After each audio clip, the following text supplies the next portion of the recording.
Hello everyone, welcome once again in Guruji classes. आज हम आकलन कार्य पत्र 7 करेंगे। 18 अक्टूबर का विज्ञान का कक्षा 9th-10th का। तो ये आकलन कार्य पत्र कुल 10 अंक का है। इस आकलन कार्य पत्र को दो भागों में बांटा गया है। भाग 1 एमसीक्यू प्रत्येक 1 अंक का और भाग 2 केस स्टडी प्रत्येक 1 अंक का। पहला क्वेश्चन, किसी एक्स पदार्थ से मोनाइक विलियन सफेदी कारण जो है वो उपयोग होता है। तो यह एक्स क्या है? तो कौन सा जो एक्स पदार्थ है वो यूज होता है, एक विलियन है जो कि सफेदी करने के लिए उपयोग होता है। तो ए ऑप्शन CaO यूज होता है। अब निम्नलिखित अभिक्रिया में होने वाले अपचेत तथा उपचेत जो पदार्थ है उसको पहचानिए। तो ए होगा, ये है H2 और COO। अब जब किसी चलती हुई बस में ऑक्सीजन की जो उपस्थिति होती है उसमें डीजल जो होता है वो प्रज्वलित हो जाता है। किसके संग? किसके? ऑक्सीजन के संग। तो ये जो है इससे कार्बन डाइऑक्साइड और जल का निर्माण हो जाता है। अब जिससे इंजन के अंदर का जो तापमान है वो बहुत ही बढ़ जाता है। इसके संदर्भ में निम्नलिखित कथन सही है। कौन सा सही है? डीजल का प्रज्वलित होना एक भौतिक परिवर्तन है? नहीं, ये गलत है। आगे कि आसपास का जो वातावरण हो जाता है, आसपास का जो वातावरण होता है उसमें उष्मीय ऊर्जा ली जाती है? नहीं। चौथा, यह प्रक्रिया प्रकाश ऊर्जा द्वारा सक्रिय होता है? नहीं।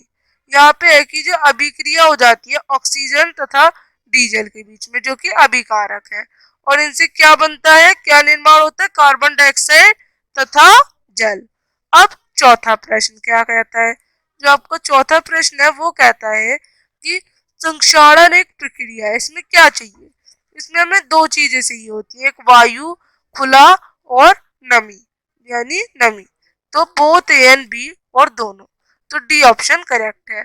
अब मैग्नीशियम वायु में एक चमकती हुई श्वेत ज्वाला टाइप की इसके साथ जो है मैग्नीशियम होता है ज्वलित। यह एक ठोस श्वेत पदार्थ बनाने के कारण होता है। ये ठोस श्वेत पदार्थ जल में घुलने पर एक विलयन बनाता है जो लाल लिटमस की नीला कर देता है। अब इस प्रक्रिया में कौन सी रासायनिक अभिक्रिया? संयोजन अभिक्रिया है यहाँ पे। छठा छठा है सन 1990 में सोरेनसन ने एक पीएच स्केल तैयार किया। ये कथन, ये आपको पूरा एक गद्यांश दिया है। हाइड्रोजन की संघनता के आधार पर किसी अम्लीय तथा क्षारीय विलयन की प्रबलता को दर्शाया जाता है। इससे सोरेनसन ने अम्लीय तथा क्षारीय विलयन को हाइड्रोजन की संरचना में पीएच स्केल पर 0 to 14 की संख्या के साथ जोड़ा। हमारे दैनिक जीवन में पीएच का एक बहुत महत्वपूर्ण रोल है।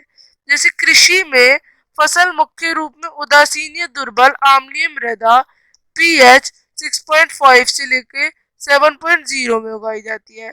जो हमारा मुंह है उसके अंदर का जो पीएच लेवल अगर 5.5 से कम होगा तो दंत सरक्ष यानी दांत खराब हो जाते हैं।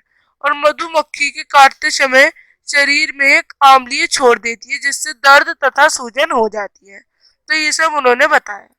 अब निम्नलिखित में से ऐसा कौन सा पदार्थ है जो किसानों द्वारा मृदा की अम्लीयता को दूर करने के लिए उपयोग होता है? साधारण नमक। अब वर्षा को अम्लीय वर्षा कहा जाता है जब उसका पीएच मान क्या होता है? जब उसका पीएच मान 5.6 से कम होता है। अपचय की स्थिति में आमाशय द्वारा कौन सा अम्ल उत्पन्न किया जाता है जो कि दर्द व जलन उत्पन्न करता है? तो हाइड्रोक्लोरिक एसिड अम्ल। अब अगला, मधुमक्खी के काटने पर निम्नलिखित में से कौन सा लवण उसके प्रभाव को कम करने के लिए इस्तेमाल होता है? तो कौन सा पदार्थ इस्तेमाल होता है आप लोगों का? आप लोगों का पदार्थ इस्तेमाल होता है बेकिंग सोडा। अगला, निम्नलिखित में से कौन सी दवा अमाशय में अति अम्लीयता यानी अपचन को ठीक करने के लिए उपयोगी होती है? तो कौन सी उपयोगी होती है? एंटासिड। अब हम मिलेंगे अगले आंकलन पत्र के संग, तब तक के लिए बाय। यह आंकलन पत्र यहीं पे खत्म होता है। आप सभी हमारे चैनल को लाइक कर लें, सब्सक्राइब कर लें और शेयर कर लें। Bye every